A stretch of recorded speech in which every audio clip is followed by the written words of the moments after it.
Hey, it's Rich from Brass Comet, and welcome to the 28th episode of the vlog. As you can see, I'm joined by Matt and Tom again. But firstly, we're just going to sort of do a brief rundown of what we're going to cover in the vlog. So we're going to cover the question of the week, which was how do I set up emails against my domain? So you have info at and then the name of your domain.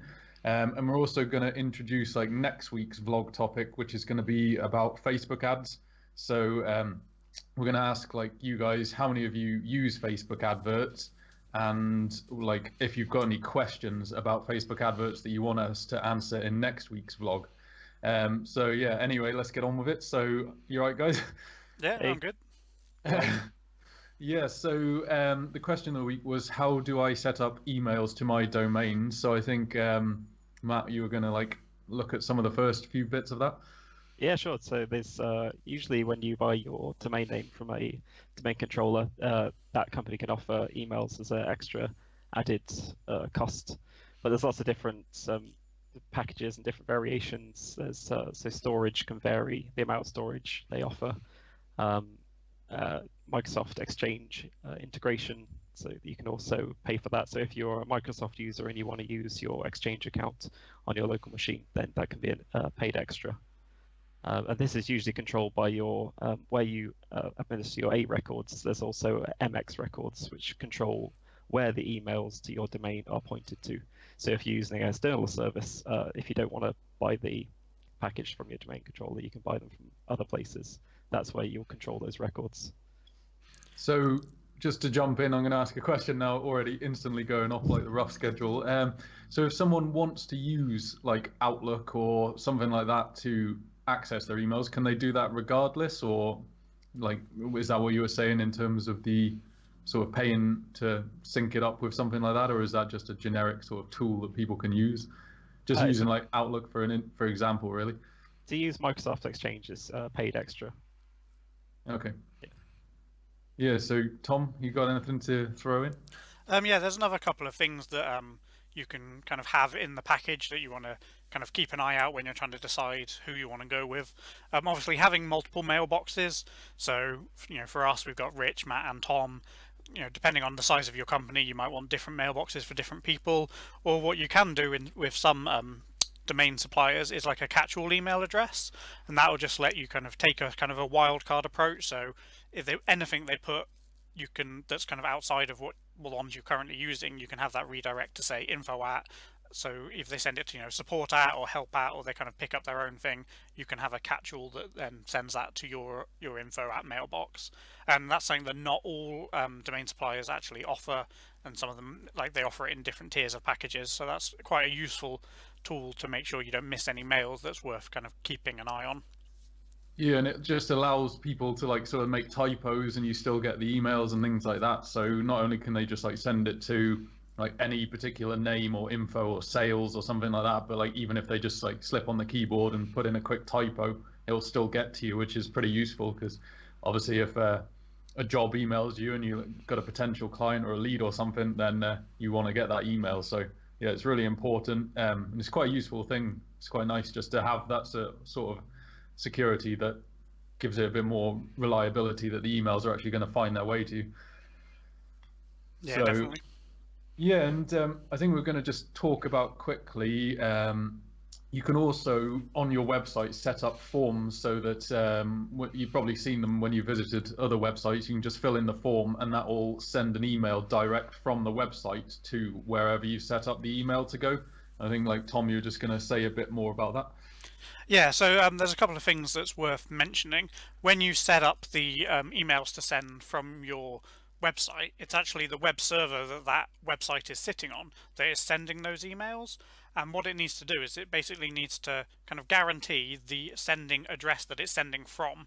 So say you've got a form and it's going to your mailbox, that email actually needs to be sent from some address as well. And what can happen if you don't have the domain of the website, say for us brasscomet.com, if the email doesn't come from a brasscomet.com web address, then the mail will get blocked and potentially fall into a spam folder. So what you need to do is you need to make sure that you set up your either like a custom SMTP server, or there are quite a few different options out there for kind of web services that help you do this, but make sure that the email is sending from the domain of your website, and that just gives you the best chance of deliverability.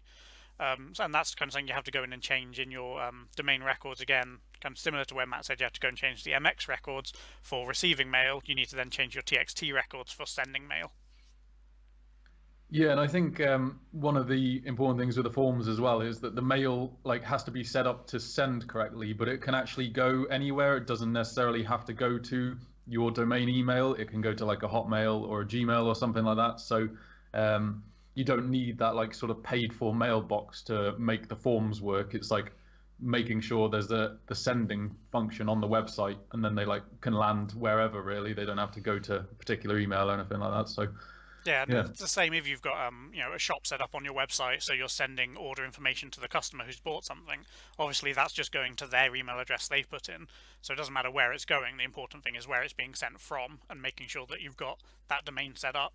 And a lot of these online web form builders and website builders online don't necessarily kind of do that extra step for you. They don't give you that functionality normally. Okay.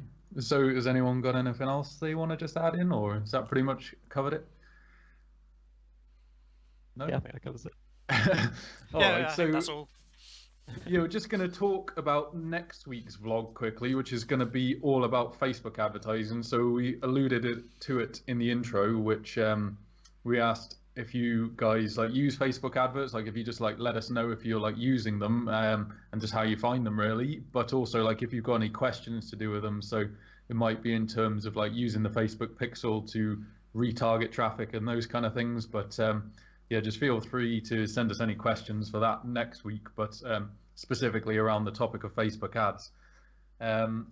So we're just going to mention a couple of our current projects we've got on at the moment. We're doing a particularly unique build for a e-commerce website, but it's for a collaborative of designers. So there's going to be multiple shop managers. I think that somewhere between 20 and 30 different shop managers, all uploading products and managing their own products, but to the same shop. So that's going to be quite a unique sort of build, because normally it's just one person that sort of manages a shop aspect of a business, but we're going to set something up to manage sort of multiple shop managers. So yeah, it's going to be an interesting one, but it will be okay.